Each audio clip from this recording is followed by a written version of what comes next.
Well, tonight on the podcast, ladies and gentlemen, I received a message from a older gentleman. And this gentleman, went to our website to send me this message. And I wanted to share this message with you on the podcast so you can kind of see, what we're dealing with here and why we are in some of the positions that we are in today as, Black Americans. So let's go ahead on and just, I want to put an image up, of a gentleman. That's not the gentleman I'm gonna put up on the screen or what you see now that wrote me, but hey, it's just a good image, right? So let's go ahead and get into it. Now he says here, his name is Lorenzo. That's all I'm gonna use, the first name. He types, "Dear Honorable Bishop Phillip Scott, I am not a bishop. No way, shape, or form will I want to be anybody's bishop." He said he's a 70-year-old Black American, retired military, and has experienced racism and white supremacy in their life. Time in the military before I signed up for the military in 1975 and entered in 1976 at the age of 22 and served through Desert Storm, retiring in 1995. Okay, well, thank you for your service. He said, "This is just a brief resume of myself, but what I want to write to you about the message that you put out at this time to Black America. I watched you sometime years ago when you were airing from a television station. I don't know what television station you saw me on. I'm trying to think about that one. And you still might. He said, I don't know. So I hear you down President Obama." I guess he must be talking about recently when President Obama talked down to Black men and the Democrat Party, which has never done nothing good for us, actually. Let me continue. He's saying, "And I know they are not perfect. No party is, especially the fascist extreme Republicans under the chronic liar Donald Trump. I know that you said that you will not vote for Vice President Kamala Harris and Tim Walz, and I assume you are persuading other Black men to do the same. You have spoke of reparations for African American in the past.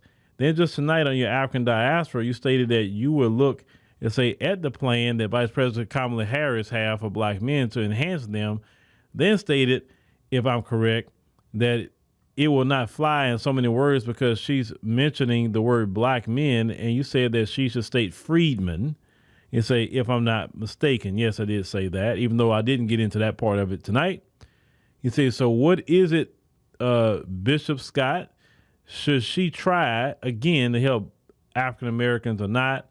He said, "What I'm really confused about it is mostly young Black men stating that Donald Trump gave them money, which is far from the truth. It say as the moon is from the earth. Donald Trump just signed and say what President Barack Obama already had in place in the stimulus package. Donald Trump did not do anything for anybody, especially for Black Americans, except himself and his rich billionaires with massive tax breaks for the very wealthy like Elon Musk and others.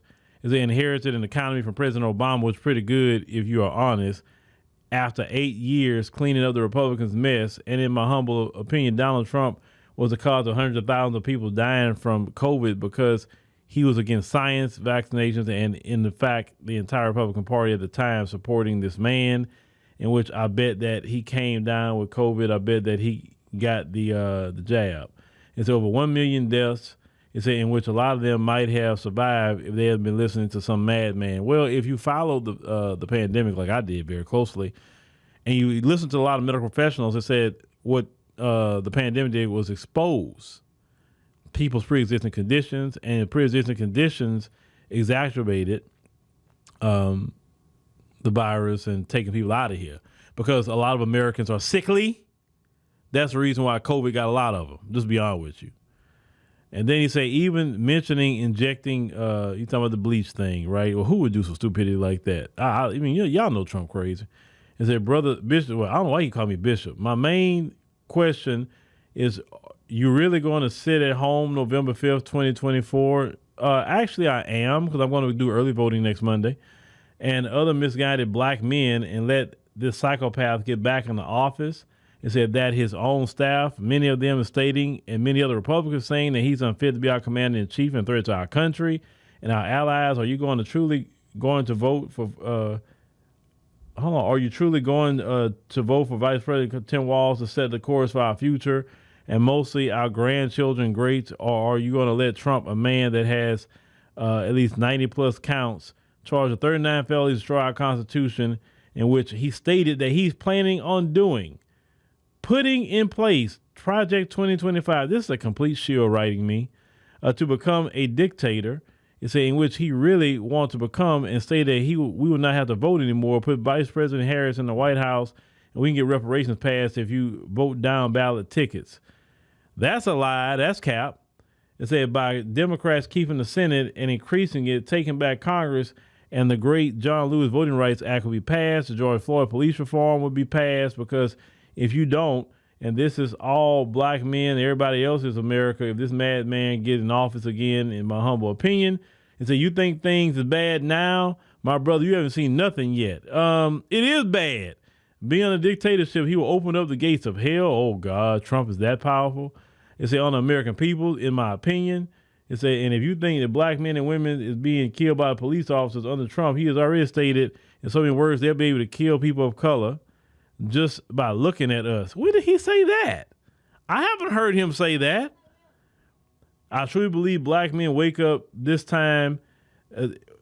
It's in the most important election since existing in this country. Oh, God. I'm telling you, this is a straight Shill that wrote me, guys and ladies. It said, don't expect someone to just give you something for no work of your own. It said, I got proof President Obama and President Biden and Kamala Harris doing just that, putting money in the black communities, creating jobs, helping African Americans start more businesses than others. It said, making the playing field, more levy through banks, millions and millions of dollars to HBCUs. Nancy Pelosi, really? That lady you mentioning? And the Democrat Party has brought up legislation, and the NAACP is a boule organization. They don't care about us, about reparations, but it's the mean spirit Republican Party that keeps shooting it down. So stop blaming the Democrats and put the blame where it is. Vote for Vice President Harris. Don't be a sexist. Oh, God. This is a straight Shill, but I'm reading this for a reason. It says, stereotype and be smart and help yourself and country. Vote. I'm going to vote. Don't worry.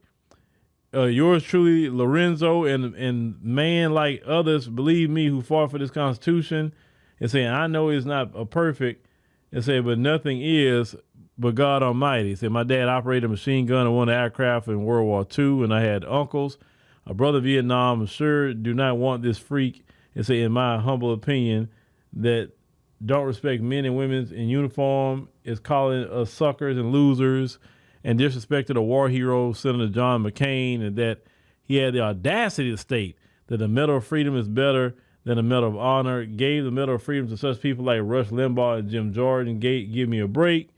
He keep calling me Honorable Bishop. I'm not nobody's bishop. Please stop rhetoric. Vote. Yours sincerely, Lorenzo. And all that to say this. If you are 70 years old and your hope is in Vice President Harris, you failed, sir. You failed. You failed. Let's talk about this. You're 70 years old. I shouldn't be fighting these battles. I should not be fighting no battles I'm fighting today. If your generation, sir, would have took care of business and stood on business and got our economics right, then people like myself could just walk into those economics. If y'all been fighting to close the wealth gap, but see, y'all generation, sir, y'all got a little freedom and y'all start partying, BSing, and sleeping with white women, okay? And y'all threw away the black businesses. Y'all wanted to go shop with the white people. Y'all just forgot all our stuff. And now we have to start over from scratch. It was y'all generation that was cool with the symbolism and not substance. So don't get mad at me or don't get mad at others in our community who say, no, I don't want just some freaking symbolism. I want substance. I want my children to be better off than me. And I want my grandchildren to be better off than me too. And how they going to be better off when the party that you support, sir, imported millions upon millions upon millions of men in here. Men, military-age men in this country. That's trying to compete for jobs over black men for lower wages than black men. You understand? You're not thinking about any of that. You can care less because you're getting your Social Security. Let's say, okay, you say you retired out of the military. You're getting your military check. You're getting your Social Security check. You good.